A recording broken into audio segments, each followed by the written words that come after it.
लाखों लोग आपको सुन रहे हैं, लेकिन जो लोग नहीं सुन रहे हैं, अगर मैं आपसे जानना चाहूँ उनके लिए शिव महापुराण का सार क्या है, निचोड़ क्या है?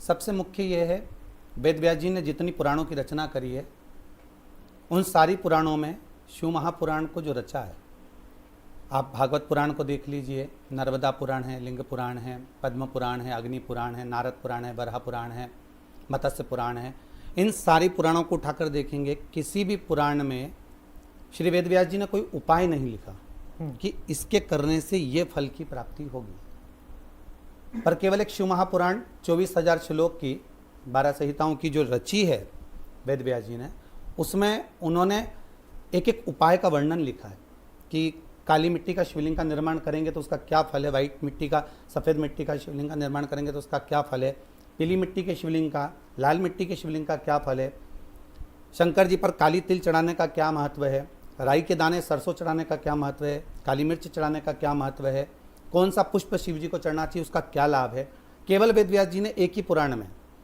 शिव महापुराण के अंतर्गत लिखा है।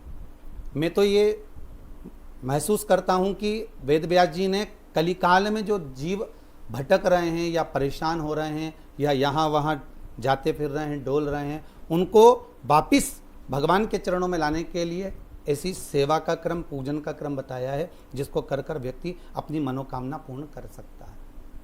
महाराज, जो आज का दौर है इसमें एकाग्रता की कमी आ गई है। हमारे आसपास इतनी चीज़ें हो गई हैं एकाग्रता भंग करने के लिए कि कहीं भी ध्यान लगाना संभव नहीं है। ऐसे में ईश्वर से जोड़ा कैसे जाए, माध्यम क्या बनेगा? सबसे पहले तो मैं घर के माता पिताओं से निवेदन करूंगा जो इस समय पर इस पुनीत कार्य का दर्शन कर रहे हैं या धर्म चर्चा का दर्शन कर रहे हैं, मैं उनसे यही निवेदन करूंगा कि सबसे पहला जो गुरु होता है वो माँ होती है, दूसरा गुरु है पिता, तीसरा गुरु है शिक्षक और चौथा गुरु है सदगुरु। माता रूपी गुरु ने अगर बच्चों को एक बार सत्कर्म की ओर बढ़ा दिया, धर्म की ओर बढ़ा दिया, तो ये पक्का है जैसे बेटे को भेजा जाता है कि तुम सर्प की थैली ही लेकर आना या तुम्हें साबुन ही लेकर आना है। बेटा अगर सर्प की थैली जो कंपनी बताई गई है वो कंपनी की नहीं लाता तो माँ नाराज होती है। उसी तरह माँ धर्म पर बच्चों को चलाए और वो बच्चा धर्म पर ना चले, सत्कर्म पर ना चले, तो माँ अगर नाराज हो जाए तो ये पक्का है कि दूसरी बार बेटा सतमार्ग की ओर अग्रणी होगा।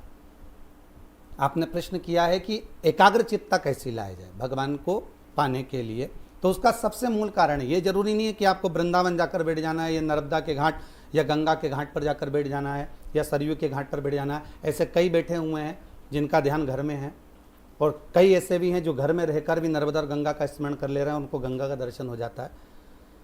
एकाग्र चित्ता आप जिस जगह पर हैं, आपके घर में भी अगर आप निवास कर रहे हैं, 2 क्षण भी अगर आप पंचाक्षर मंत्र का जाप कर रहे हैं, नमः शिवाय बोल रहे हैं, 1 क्षण भी बोल रहे हैं, तो ये पक्का है कि आपका चित्त बाबा से जुड़ा हुआ है और आपकी चित्ता एकाग्र हुई है।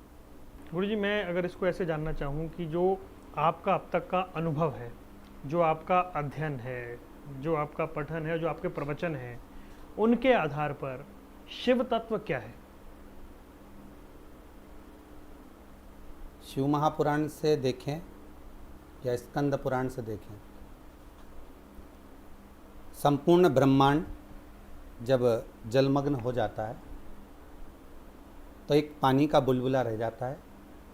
उस पानी के बुलबुले पर एक बिंदु नजर आता है, जैसे ब्रह्म कुमारी आश्रम वाले बोलते हैं ना कि एक बिंदु ही शिव है, उस शिव से ही सबकी उत्पत्ति है। फिर वो शिव, फिर जो नार बना नारायण, फिर ब्रह्मा प्रकट हुए, तो हम तो कहेंगे कि एक बिंदु ही शिव है। महाराज श्री, एक प्रश्न है आज का जो बड़ा ज्वलंत है, वो है बात युवाओं की। हम देख रहे हैं कि जो कथाएं हैं, जो मंदिर हैं, हर जगह युवा नज़र आ रहे हैं। फिर भी कई तरह के सवाल उठते हैं कि पूजा पाठ की एक उम्र होनी चाहिए, इस उम्र के बाद जाना शुरू कीजिए मंदिर प्रवचनों में। आपको क्या लगता है, आकर्षण बढ़ा है या अभी हिचक है? भजन की कोई उम्र नहीं है, इसलिए शायद मीरा 4 वर्ष की उम्र में भजन करने लग गई, नामदेव जी 6 वर्ष की उम्र में, संत तुकाराम जी 5 वर्ष की उम्र में, रामकृष्ण परमहंस जी 12 वर्ष की उम्र में, स्वामी विवेकानंद 6 वर्ष की उम्र में। इसलिए तब साधना में लग गए थे कि उम्र नहीं भजन की कोई भी, आप बचपन हो, जवानी हो, अधेड़ी हो, हम कहते हैं ना बचपन खेल में खोया, जवानी नींद भर सोया, बुढ़ापा देख कर रोया, सिराने मौत हंसती है। तो उम्र किसी चीज़ की नहीं है, आप जब जागोगे तब सवेरा है। बस भगवान को पाना है तो किसी भी अवस्था में जा सकते हो। जब एक नवयुवक लड़का, नवयुवक बेटी मंदिर में प्रवेश करते हैं तो दोस्त उसकी खिल्ली उड़ाते हैं कि भाई ये तेरी उम्र है क्या मंदिर जाने की। तो उस नवयुवक लड़के और लड़की को उनको कोई जवाब नहीं देना चाहिए, उनको जवाब नहीं देना है कि हमारी उम्र है कि नहीं है। हमें तो केवल भगवान को नमन करना है। आप जब 8 बार मंदिर जाओगे तो ये पक्का है कि आपका फ्रेंड, आपका दोस्त आपको एक ना एक दिन अपनी गाड़ी से तुम्हें छोड़ने मंदिर जरूर जाएगा, और मंदिर जाएगा तो अंदर तक जरूर जाएगा। अंदर जाएगा तो अगर आपने प्रणाम करा है तो आपको देखकर प्रणाम जरूर करेगा। तो उसको हमें नहीं बोलना है कि आप प्रणाम करिए, हमें तो केवल अपना कर्म करना है। बाबा खुद खींच कर बुलाता है, खुद प्रणाम करवा लेते हैं।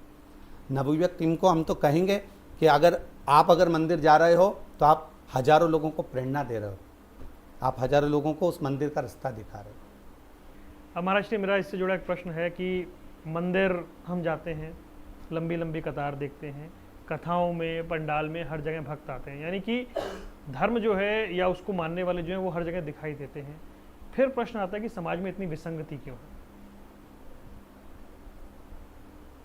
उसका एक मूल कारण अभी आप वर्णन किया कि 20 वर्ष तक माता पिता अपने बेटे को राम बनाने की चेष्टा करते हैं, पर 20 दिन की कुसंगति बेटे को रावण बना देती है। मात्र 20 दिन लगते हैं कुसंगति को रावण बनाने के लिए।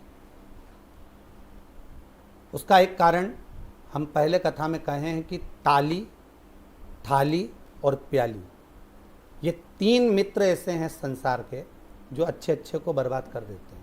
प्रशंसा करने वालों से अगर लोग दूर हो जाएं, वाह साहब आप तो बहुत बढ़िया काम कर रहे हो, बहुत अच्छा कर रहे हो, मतलब वो चने की झाड़ पे चढ़ा रहा है, वो प्रशंसा कर कर कर आपको बर्बाद करने की तुक पर लेकर जा रहा है। इसको कहते हैं ताली मित्र। थाली मित्र होटल में खिलाने की आदत डालेगा, उसके पास पैसा नहीं है, तू चल मैं मित्र हूँ तेरा, चल मैं खर्च करता हूँ, अरे वेट क्या खाना है तुझे बोल, वो थाली मित्र बर्बाद कर देगा। जब उसको आदत हो जाएगी होटल की खाने की, घर का भोजन भाएगा नहीं तो वो होटल में जाएगा, घर की वस्तुओं को बेचना चालू करेगा और होटल में लगाएगा। प्याली मित्र को पीना याद नहीं है, पर वो अपने पैसे से पीना सिखाएगा और उसको ऐसी आदत डाल देगा कि आने वाले समय में उसको पूरा बर्बाद कर देगा। ये जो हम युवाओं की बात कर रहे हैं, जिस पीढ़ी की बात कर रहे हैं, उनके दिमाग में एक बात ये बैठी हुई है कि भक्ति करना जो है वो बड़ा दुर्गम सा कार्य है। ये ऐसा कार्य है जो मुश्किल है और इसमें बहुत सारी कठिनाइयाँ हैं। क्या वाकई भक्ति दुर्गम कार्य है? नहीं, ये लोगों ने बना दिया है इसको। जो भक्ति का मार्ग है उसको लोगों ने हवा बना दिया। आप स्नान कर कर आओ तब मंदिर में जाइए, आप धोती पहन कर आओ तब मंदिर में प्रवेश करिए। इसको केवल एक मार्ग को दुर्गम बनाया गया है। नहीं तो हमारा जो तुलसी बाबा वर्णन करे हैं रामचरितमानस में कि कलयुग केवल नाम आधारा, सुमर सुमर नर उतरई पारा, इस मार्ग को उन्होंने बहुत सरल कर दिया। उन्होंने तो ये भी नहीं लिखा तुलसीदास जी ने कि कलयुग केवल राम आधारा, ये भी नहीं लिखा उन्होंने। तुलसीदास जी को मालूम था कलिकाल चलेगा, आधे शंकर के भगत मिलेंगे, आगे राम जी के मिलेंगे, कृष्ण जी के मिलेंगे, भवानी के मिलेंगे, दत्त के मिलेंगे, आने वाले समय में ना जाने किस किस भगवान के भगत ढेर मिलते चले जाएंगे। तो उन्होंने नाम नहीं लिखा कि कलयुग केवल राम आधारा, नहीं लिखा है। रामचरितमानस में लिखा है कलयुग केवल नाम आधारा। तुम किसी को भी जप लो, जपो तो सही। बफेट के उस पार्टी में गुलाब जामुन, इमरती, भजिया, पकोड़ा, दही बड़ा सब रखा हुआ है, स्वाद सबका चखो, पर जो चीज़ आपको ज़्यादा पसंद होगी उसको तो 4-5 प्लेट निपटाओगे, 4-5 प्लेट तो खाओगे। तो तुलसीदास जी ने वही सिद्ध कर दिया कि कलिकाल के अंतर्गत जो तुम्हारी मन में आए, जो विचार तुम्हारे मन में आए, जो भगवान तुम्हारे हृदय में बैठ जाए, चित्तवृत्ति में बैठ जाए, उसका स्मरण कर लो। उसमें ढोंग में मत पड़ो, प्रपंच में मत पड़ो, भ्रम में मत पड़ो। उन्होंने कठिन नहीं बनाया, उसको सरल बना दिया। और आज की पीढ़ी को ये लगता है कि वो पुराना मार्ग इतना कठिन है, ऐसा करना पड़ेगा, वैसा करना पड़ेगा, सेवा करेंगे तो ये करना पड़ेगा, मंत्र ले लेंगे तो ये करना पड़ेगा, गुरु कंठी ले लेंगे तो ये छोड़ना। कुछ नहीं छोड़ना, भजन करो जितना कर सकते हो। कलिकाल में भजन की महत्वता है, तुलसीदास जी ने बिल्कुल सरल कर दिया। आज की पीढ़ी को लोग भले कठिन लग रहा हो, पर हम तो कहेंगे भक्ति सबसे सरल मार्ग। तो अब आपने गोस्वामी तुलसीदास जी की बात की, तो मैं ये कहना चाहता हूँ, उन्होंने ये भी कहा कि बिन सत्संग विवेक न होई। सत्संग की व्याख्या क्या है? इसे सिर्फ धार्मिक अर्थ में देखना है या ये बहुत व्यापक परिप्रेक्ष्य है? जब भी सत्संग की बात होती है तो सिर्फ धर्म से जुड़ जाती है। ऐसा नहीं है। दत्तात्रेय जी महाराज ने 24 गुरु बनाए हैं। उसमें एक गुरु दरवाजे को ही बनाया। तो उन्होंने दरवाजे से भी तो सत्संग किया होगा कि जब बहुत तेज हवा चल रही हो तो दरवाज़ा बंद कर लेना चाहिए, नहीं तो घर में रखा हुआ शीशे का सामान टूट जाता है। दत्तात्रेय जी महाराज से कोई पूछे कि आपने दरवाजे को गुरु क्यों बना लिया, उनसे क्या प्रवचन मिल गया आपको, तो उन्होंने कहा जब काम, लोभ, विषय, वासना, आसक्ति, तृष्णा रूपी जब हवाएं चढ़ती हैं, नेत्रों से अपन देखते हैं तो किसी को अगर कम वस्त्र में देख लिया तो काम जाग गया, किसी का धन पड़ा हुआ देख लिया तो लोभ जाग गया। जब हम देख रहे हैं तो उसको देखते समय हमारे हृदय के कपाट बंद करना है हमको। तो सत्संग तो कहीं से भी प्राप्त हो सकता है, ये नहीं कि कोई सदगुरु की शरण में जाओगे तो सत्संग मिलेगा। हम कहेंगे, एक व्हाट्सएप पर गुरु पूर्णिमा के समय पर एक मैसेज चल रहा था कि मेरे सारे गुरुओं को नमन करता हूँ, मेरे साथ रहने वाले, मतलब साथ में जितने रह रहे हैं वो भी गुरु से कम नहीं है, अच्छा अच्छा ज्ञान देकर चले जाते हैं, बहुत अच्छा अच्छा ज्ञान प्रदान कर जाते हैं। तो ऐसा क्रम कहीं भगवान की कृपा से ही प्राप्त होता है क्योंकि निर्मल स्वभाव है तो सामने आपको सदगुरु भी निर्मल ही मिलेगा। कामी को कामी ही गुरु मिलता है, कपटी को कपटी ही गुरु मिलता है, प्रपंची को प्रपंची ही मिलेगा। जैसी आपकी दृष्टि अगर आपकी निर्मलता है तो आपको निर्मल ही मिलने वाला है, उसके सिवा कोई दूसरा गुरु आपको मिलेगा ही नहीं। जो दर्शक आपको सुन रहे हैं इस वक्त, उन्हें आप क्या कहना चाहेंगे, क्या संदेश देना चाहेंगे, क्या जीवन का सूत्र वाक्य कहेंगे? श्री शिवाय नमस्तुभ्यम।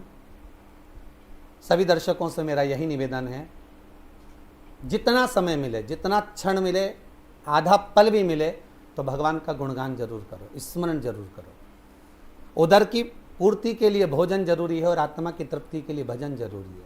आप एक बार देवाधिदेव महादेव का अगर स्मरण कर रहे हो तो ये पक्का है कि ना जाने कितने अच्छे कार्य आप कर ले रहे हैं और अपने कर्म को करते करते उस फल को आप अवश्य प्राप्त करेंगे। इसलिए शिव का स्मरण करते रहें। सभी को सादर नमः शिवाय।